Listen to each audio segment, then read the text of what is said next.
重生前，老公的干妹妹上门借钱，我把30万育儿基金给了她。3天后，怪雨降临，植物疯长，封死所有道路。我和爸妈困在山下的平房里，断粮断水。我打电话向陈浩求救，他却说：“你自己的爸妈自己管。”临死前，我妈把最后一口水喂给我。孩子，妈对不起你。我睁开眼，回到了干妹妹上门的那一天。这一次，我把一张控卡递过去，笑着说：“密码是你生日，快去取吧。”门铃响了，我放下手里的苹果去开门。门外站着陈浩，我老公，他身边还搂着一个年轻女人，怀了孕，2个人挨得很近。小何，这是梦瑶，我认的干妹妹。嫂子，打扰了。陈浩一边换鞋一边说：“她那边有点事儿，需要用点钱，你为生孩子准备的那30万，先拿出来应应急。”我站在门口没动，不是因为犹豫，是因为我看见他们2个人的脸，脑子里突然涌进来一大堆东西。断粮第15天的水，我妈干裂的嘴唇，手机里陈浩那句“你自己的爸妈自己管”，黑暗冷和肚子里再也不会动的孩子，那些画面像刀子一样扎进来，扎得我整个人定在原地。苏小何，你发什么呆？陈浩皱起眉，我深吸一口气，那些不是幻觉，是记忆，是我真真切切经历过的一辈子。我摸了摸肚子，6个月了，宝宝在动，还活着，一切都还来得及。上辈子我把这张卡给了他们，换来了全家人的死。我走进卧室，从抽屉里拿出那张银行卡，密码是你生日，你们快去取吧。陈浩接过卡，脸色好看了些。周梦瑶挽住陈浩的胳膊，转身准备离开。我补了一句：“对了，取了钱赶紧离开县城，听说这2天要下怪雨。”陈浩嗤笑一声：“苏小何，你怀个孕脑子也怀傻了吧？天天神神叨叨的，什么都信。”在2人离开门关上的瞬间，我拉黑了他们的号码，然后打开手机银行，把卡里的30万全部转到了我妈的账上。做完这些，我靠着门板慢慢滑坐到地上，把手放在肚子上。宝宝，这次妈妈不会让你死了。我从口袋里掏出手机，拨通我妈的电话。妈，山顶那个老石头房还在吗？在呀，都空了好多年了，你问这个干啥？我吸了吸鼻涕，告诉他们我要搬过去住，你和爸也搬过去，就今天。我妈愣了半天，闺女，你没事吧？妈，你信我一次，等会儿我再跟你解释。你现在帮我做几件事儿。第一，把老房子里的杂物清空，请人把门窗全部加固，缝隙用胶条封死，院子里能砍的树全砍了，草全拔了，地面铺上石子。你这是要防什么啊？防植物。挂了电话，我挺着6个月的大肚子，开车直奔市里最大的农资市场。上辈子怪雨下了3天3夜，雨停之后，所有植物像疯了一样生长，野草一夜之间长到膝盖高，藤蔓爬满了墙壁，树根撑裂了路面。不是植物会杀人，而是它们长得太快，堵住了所有的路、门窗。很多人不是被植物杀死的，是被困在家里活活饿死渴死的。而我的钱被陈浩骗走，连1袋米都买不起。但这次不一样了，第一站农资批发市场，油锯5台，链条50条，砍刀10把，防毒面具10个，防护服10套。老板开单子的时候手都在抖。大妹子，你这是要干嘛？保命。第2站粮油批发市场，大米、面粉、压缩饼干罐头，按3个月的量囤。第3站冻品市场，2个大冰柜，牛肉、猪肉、鸡肉塞满。第4站医疗器械店。老板，家用制氧机来3台，氧气袋来20个，血氧仪来5个。植物疯长之后，最大的问题不是吃的，是氧气。植物白天造氧，晚上和人抢氧。低洼地方的人很多是夜里憋死的。最后是母婴店，奶粉、尿不湿、婴儿衣服。6辆大卡车拉着满车的物资，开到了爸妈山脚下的平房。我妈站在门口，嘴巴张得能塞进一个鸡蛋。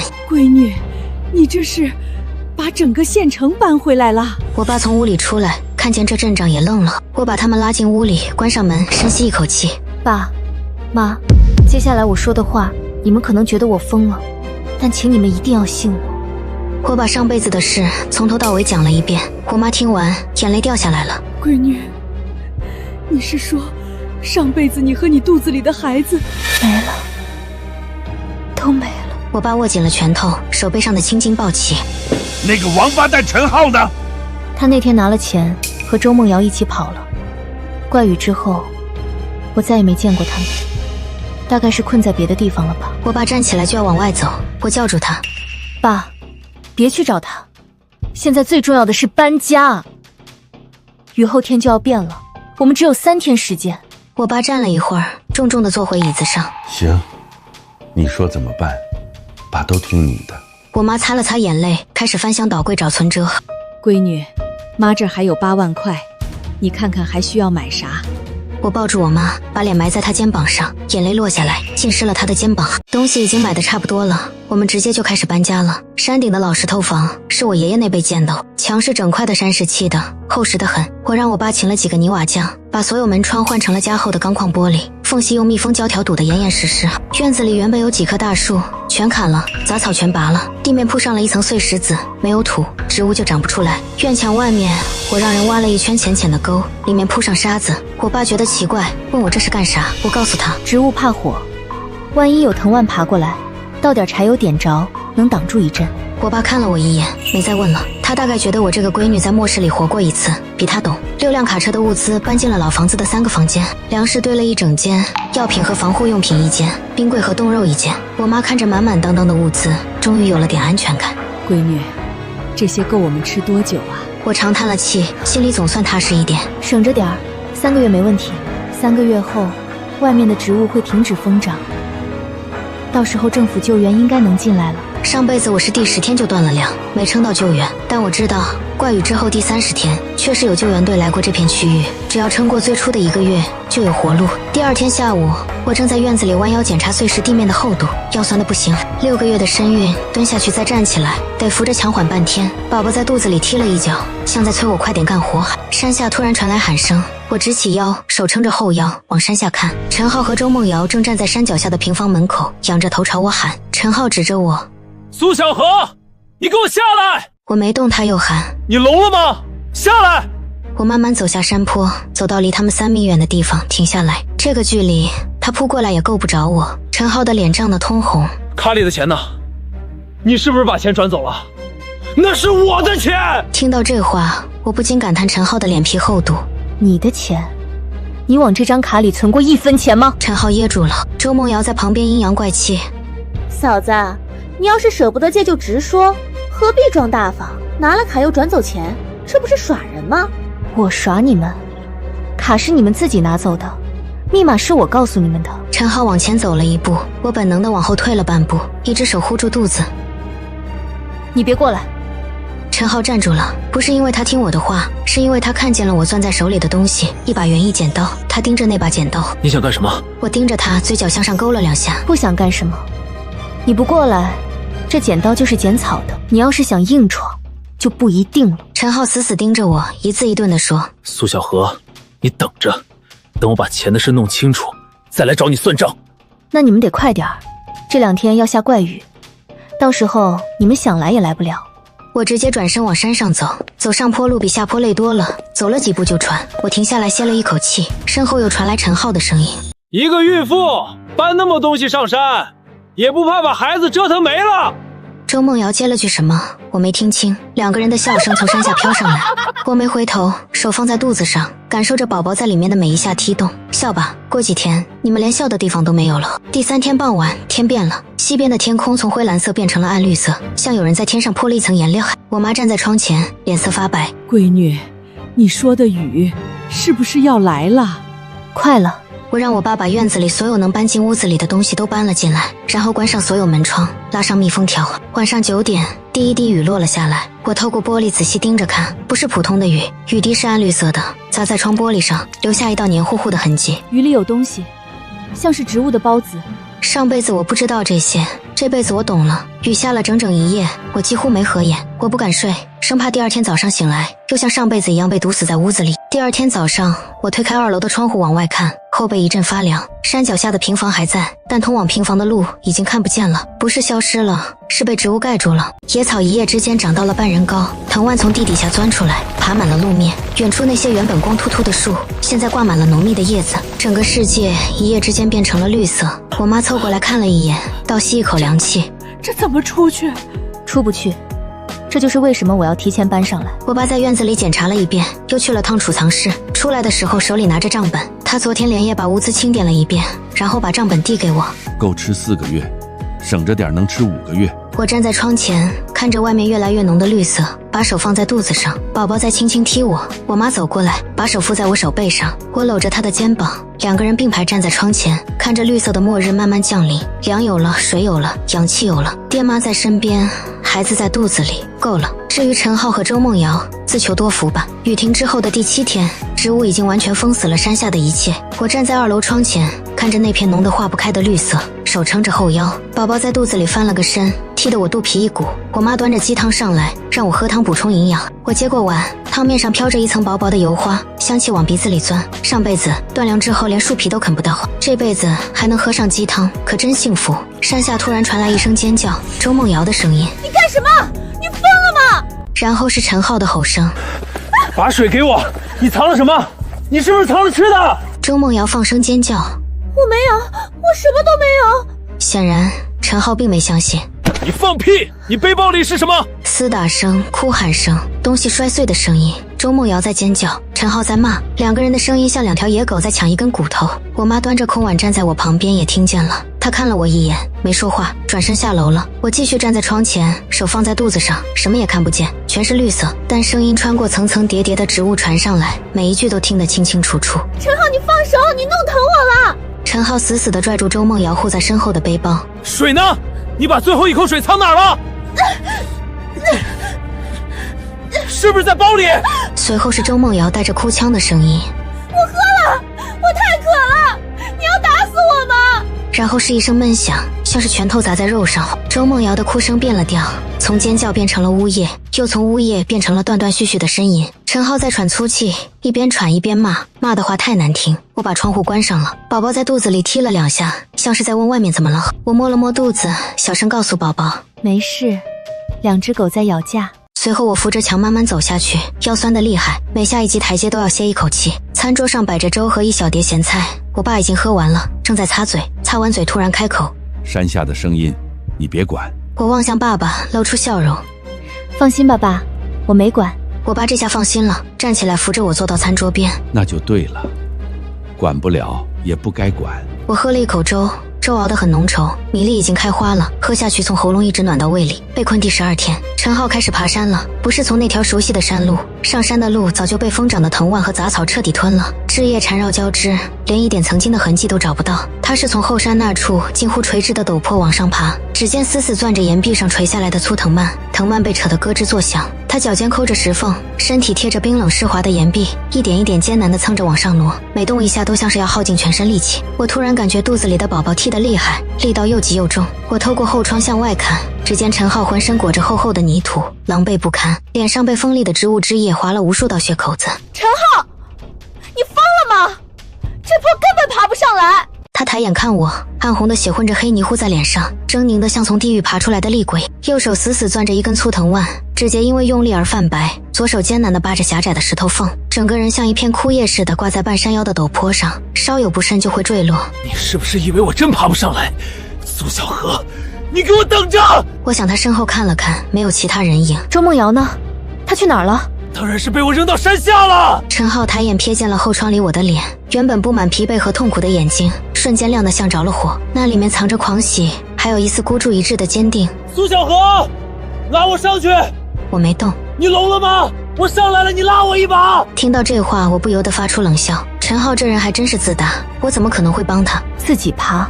他咬着牙又往上蹭了一截，藤蔓被他拽得晃来晃去。突然有根手指粗的须根断了，他整个人往下滑了半米，死死抱住一块突出的石头。苏小河，你行，你就这么看着，一点都不管我的死活。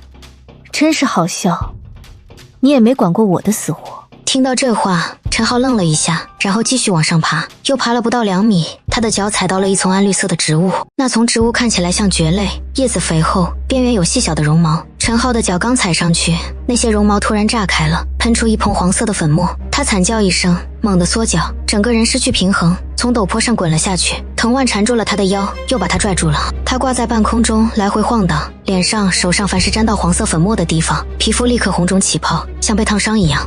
救我！救我！我眼睛看不见了！他的声音从山下传上来，凄厉的不像人声。我站在后窗前，手放在肚子上，看着他在绿色中挣扎。植物不会主动杀人，但如果你踩到他的地盘，他会让你知道什么叫生不如死。被困第15天，真可惜，陈浩没死。他爬回了山脚下的平房废墟，靠着植物不攻击房子的缝隙活了下来。但周梦瑶不见了，我不知道他是跑了、死了，还是被陈浩怎么样了。可今天，我爸在院墙外面发现了一排脚印，不是我们的。有人从山下摸上来，绕着院墙走了一圈，在院门口停了会儿，又原路返回了。我第一反应就是陈浩上来了，我爸却说不像，脚印是2个人的，一大一小。我走到院门口，想蹲下来看一眼，但蹲不下，肚子顶着，只能弯腰。碎石地面上的脚印很浅，却能看得清清楚楚。我又猜是不是陈浩把周梦瑶带上来了，可我爸说不一定，也可能是周梦瑶自己上来的。我直起腰，扶了扶肚子，告诉他从今天开始，晚上轮流守夜，每人2小时。我爸急了，你一个孕妇守什么夜？我告诉他我白天睡就行，他还想说什么，我看了他一眼，他就闭嘴了。当天夜里凌晨2点，我被一阵嘻嘻嘻的声音吵醒了，不是植物的声音，是有人在挖墙。我翻身下床，拿起床头的砍刀，走到后窗，月光被植物遮得几乎看不见，却能看到一个黑影蹲在院墙外面。那人手里拿着什么东西，正在挖墙角的碎石。不是陈浩，那个黑影比我矮一截，动作很轻，像是怕被人发现。我打开手电筒照了过去，是周梦瑶。她猛地抬起头，手电光照在她脸上，瘦的颧骨高耸，眼眶凹陷，嘴唇干裂的渗着血。我看到她肚子的凸起已经不明显了，孩子大概是没了。嫂子，她开口叫我，声音粗得像砂纸磨玻璃。你在挖什么？她支支吾吾的。我想进来，外面太冷了。嫂子，算我求你，你就让我进来吧。我反问她，门就在那儿，为什么不敲门？她愣了一下，嘴唇哆嗦着，一个字也说不出来。我心里清楚，她是知道我不会开，才想挖墙进来。我看着她，手电光下，她的眼泪流下来，冲开脸上的泥，露出苍白的皮肤。你肚子里的孩子是陈浩的吗？她整个人都僵住了。我又补了一句，是张亮的，对吧？他满脸震惊，问我怎么知道。我没跟他废话，毕竟怎么知道的不重要，重要的是他骗了陈浩多少钱，那些钱又去哪儿了？张亮带着钱跑了，把你丢给了陈浩。陈浩没钱了，你才打上我家那张卡的主意，对吧？周梦瑶跪在地上，浑身不停发抖，她哭着求我给她一口水就一口。我把手电筒关了，只说了一个字：滚。被困第18天，周梦瑶没有滚，她和陈浩不知道什么时候又凑到一起了。2个人白天在山下的平房里睡觉，晚上摸上来，绕着院墙转，找能进来的地方。我妈开始害怕了，他们会不会从屋顶进来？妈，你放心，屋顶有3层防水布和钢架，他们上不去。院门是钢板的，外面有栅栏门，他们进不来。但我妈还是怕，为了照顾她，我把砍刀放在床头，睡觉也不收。今天中午，我正在厨房煮粥，突然听见院门被砸得砰砰响，是陈浩。苏小河，你出来！我走到院门口，隔着铁门往外问他，陈浩，你想干什么？可他却想进来跟我说，我没同意。他沉默了几秒钟。我和梦瑶商量了，我们不要你的钱，你让我们进去住，我们帮你干活。你一个孕妇，一个人在山上也不安全，多2个人帮忙不是更好？我差点笑出来。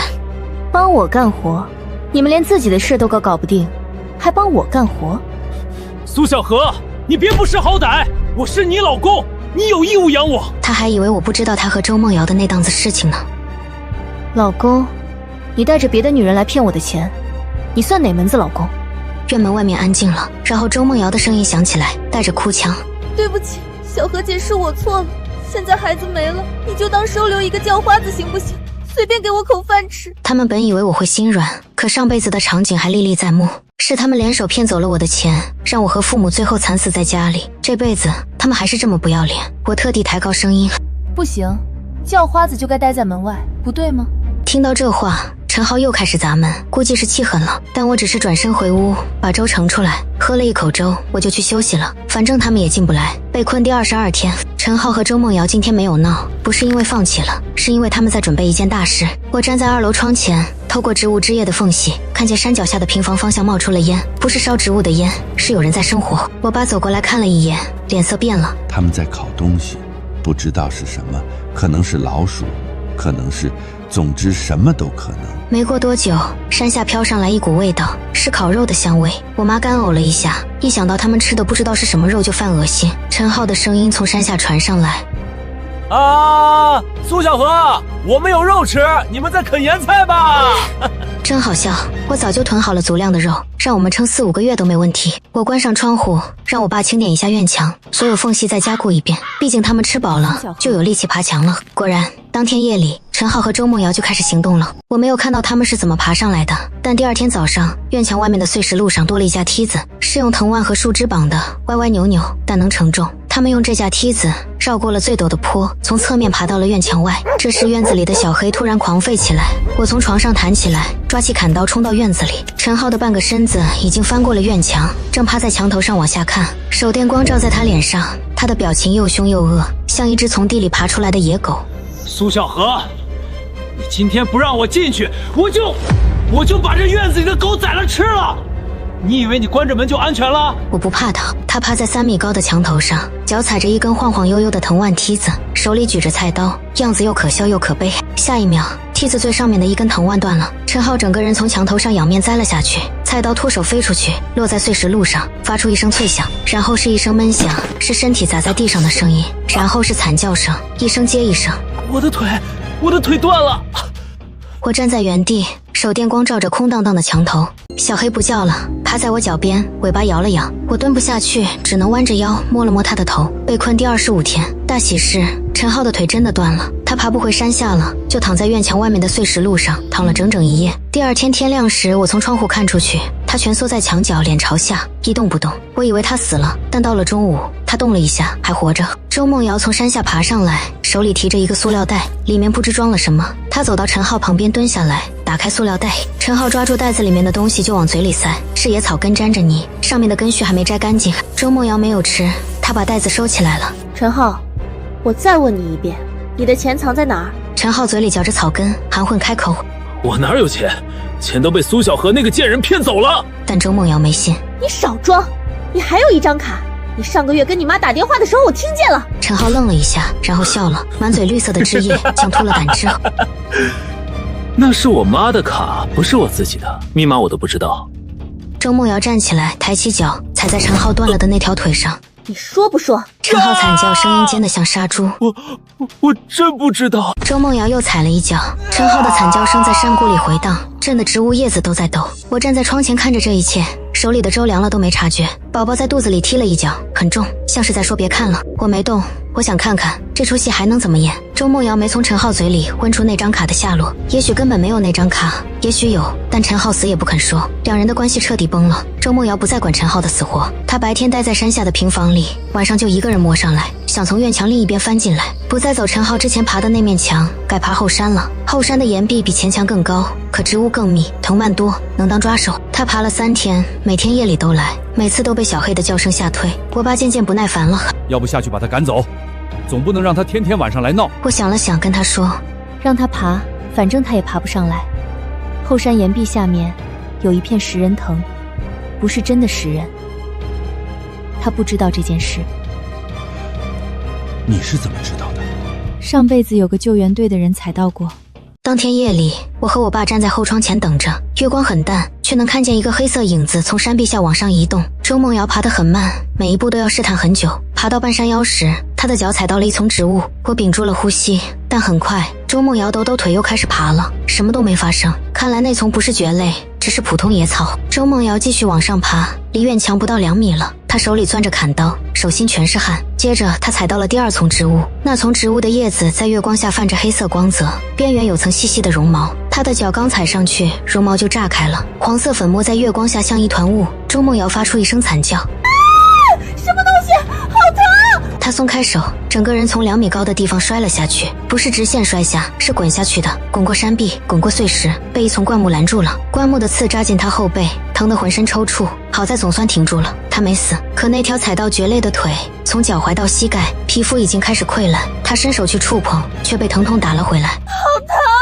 这天晚上过后，陈浩和周梦瑶都惨了，一个腿断了，一个腿烂了，2个人就躺在院墙外面的碎石路上，相隔不到10米，谁也不看谁。从2楼望下去，像2具还没断气的尸体。我扶着窗台站着，肚子顶在栏杆上，宝宝的胎动一下一下地撞着我的腰。救援队的直升机从头顶飞过去，螺旋桨的声音震得窗户嗡嗡响。有没有幸存人员？有没有幸存人员？我仰头看着那架灰白色的飞机越来越远，没有挥手，没有喊叫，他们不会停的。下面全是植物，降落就是送死。下午，碎石路上出现了一道拖痕，黄色的蕨类从植物深处伸出了根系，缠住陈浩的脚踝，把他往绿色的深处拖。他醒着，但没有叫，也许是没力气叫了，也许是知道叫了也没用。他的手指在碎石地上抠出了几道浅浅的沟，然后松开了。紧接着是第二道拖痕，周梦瑶也被拖走了。碎石路上只剩下2滩暗红色的血迹和几片碎布，植物的叶子晃了晃，一切归于安静。我站在窗前，手放在肚子上，宝宝踢了我一下，像是在问妈妈：“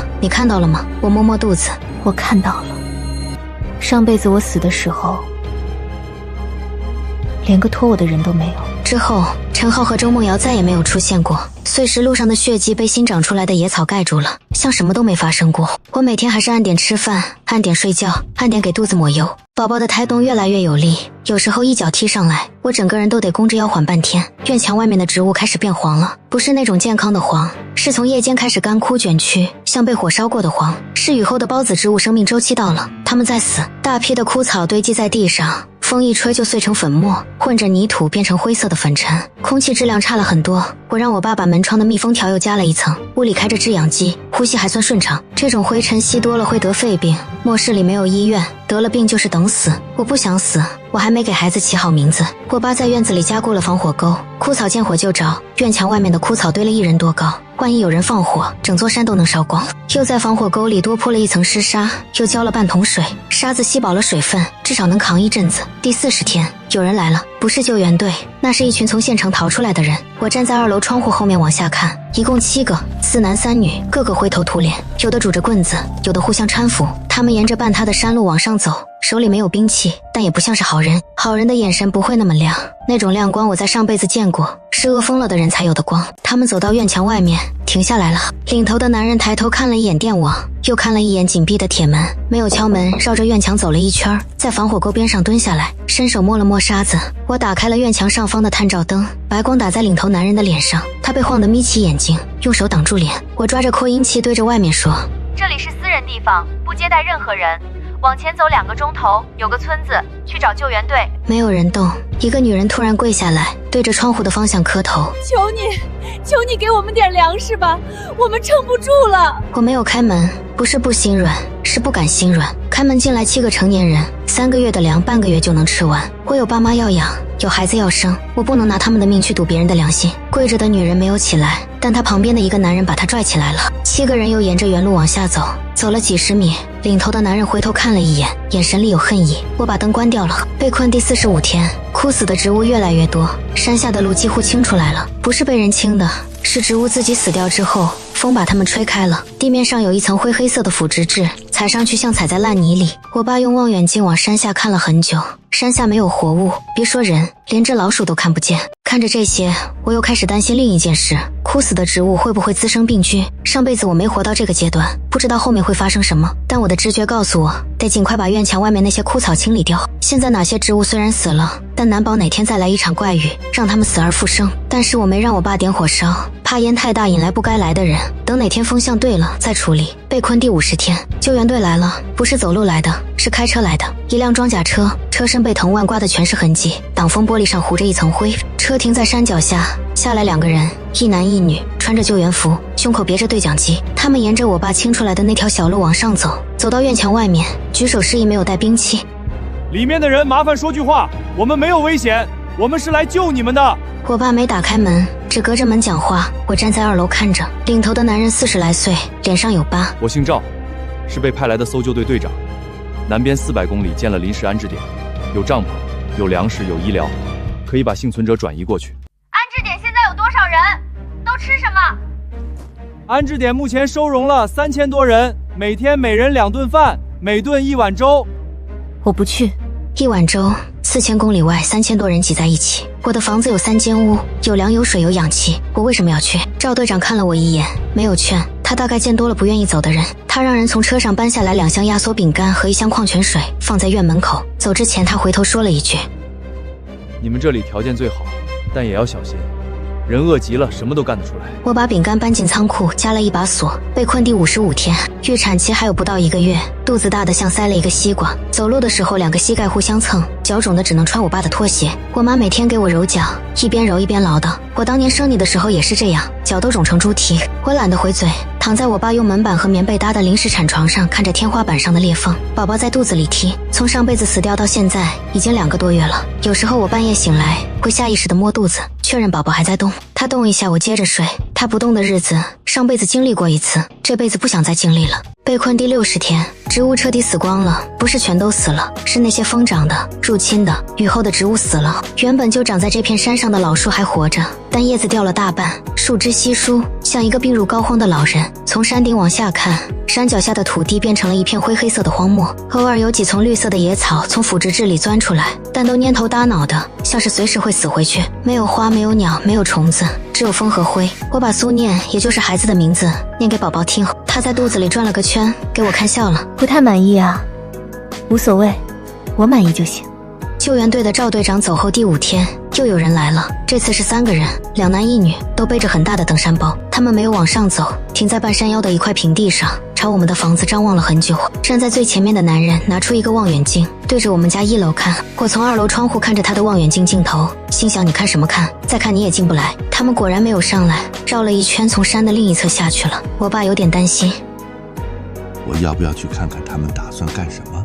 不用，只要不上来，爱干什么干什么。被困第65天，今天破了规矩，一个男人抱着一个婴儿跪在院门口，不是来抢东西的，是真的在求。那个婴儿最多2个月大，脸发青，嘴唇发紫，哭都哭不出声了。男人说他老婆生了孩子就大出血死了，他一个人抱着孩子走了20多天，没有奶粉，用嘴嚼野草喂孩子。孩子拉了1个多月的肚子，现在已经拉不出东西了。我站在铁门后面，手放在肚子上，沉默了很长时间。宝宝在踢我，1下2下3下，像是在说妈你看着办。我叹口气，开口，进来吧，但是只能住柴房，不能进主屋。男人跪在地上磕了3个头，声音闷闷的，磕在碎石地上，额头破了皮。我妈已经冲好了奶粉递过去，婴儿闻到奶味，终于哭了出来，声音像小猫叫，细细的，一颤一颤的。他活过来了。我站在旁边看着，手掌一直放在肚子上。苏念，你妈不是心软，你妈只是不想让你还没出生看见有人在门口饿死。男人姓孙，叫孙大勇，他抱着孩子在柴房里住了5天，每天帮着干活，劈柴、背土、清理院墙外面的枯草，比我爸干的还多。他不怎么说话，只干活，偶尔低头看看怀里的孩子，嘴角动一下，也不知道是不是笑。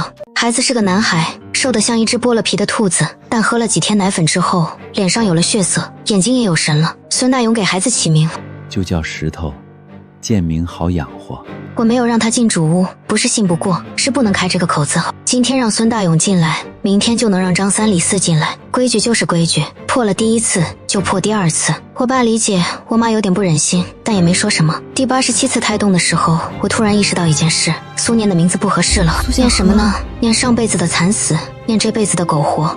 不念了。从今天开始，你叫苏生，重生了的意思。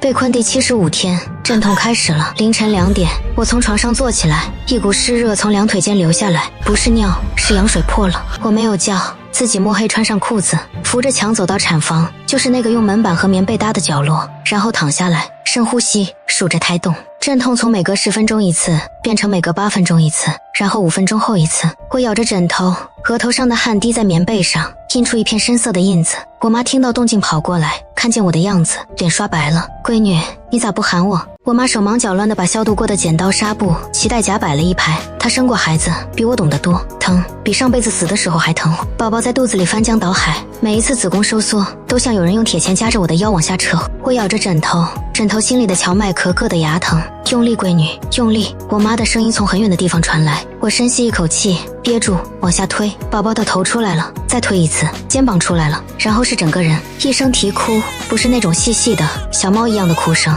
是洪亮的、中气十足的、带着愤怒的哭声。我妈把一团湿漉漉的、皱巴巴的、浑身是血的小东西放在我的胸口。小东西不哭了，她睁开眼睛看了我一眼，然后闭上了。我没有哭，我看着她说了一句：苏生，欢迎回来。苏生出生的第3天，我把他抱到了窗前，山下的世界还是灰色的，那些枯死的植物被一场小雨淋过之后，变成了一层黑乎乎的泥浆，站在地面上，像一锅煮糊了的粥。远处有几棵树已经抽出了新芽，嫩绿色的，巴掌大的叶子在风里发抖。我指着那几棵树给苏生看，苏生，你看那棵树活了。苏生在我怀里打了个哈欠，完全不感兴趣。孙大勇的儿子石头躺在柴房里，也哼哼唧唧的想要去看。我去看了一眼，忍住没笑，但嘴角还是翘了一下。日子就这样一天天过下去，没有人来抢东西，没有人来敲门，没有直升机从头顶飞过，只有风。苏生出生的第10天，第一个不速之客来了，不是救援队，也不是逃难的，是3个壮年男人。他们从山的另一侧翻过来，每个人手里都拿着家伙，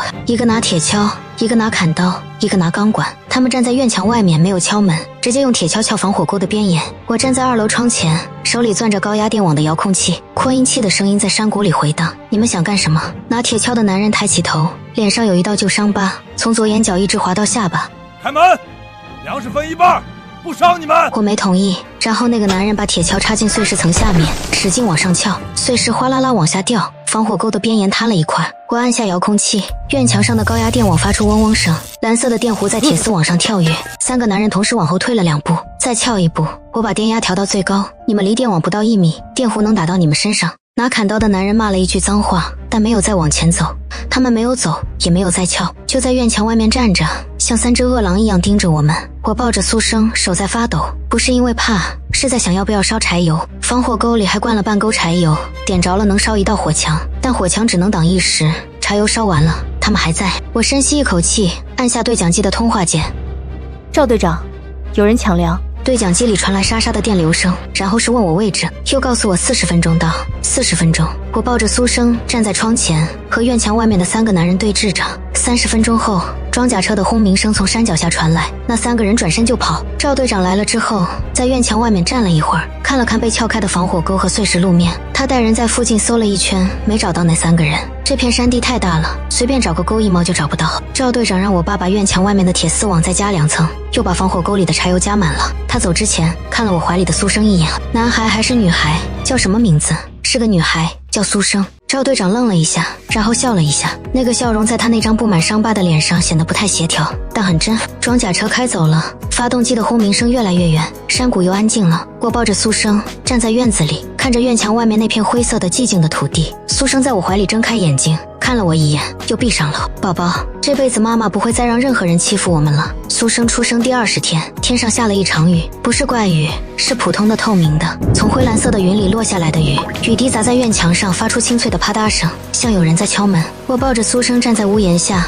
把手伸出去接雨水，水是凉的干净的，从指尖流到手心，再从手心滴到地上。雨停了之后，山下的土地上冒出了真正的绿色，不是之前那种病态的疯长的绿色，而是鲜嫩的干净的，这是属于春天的绿色。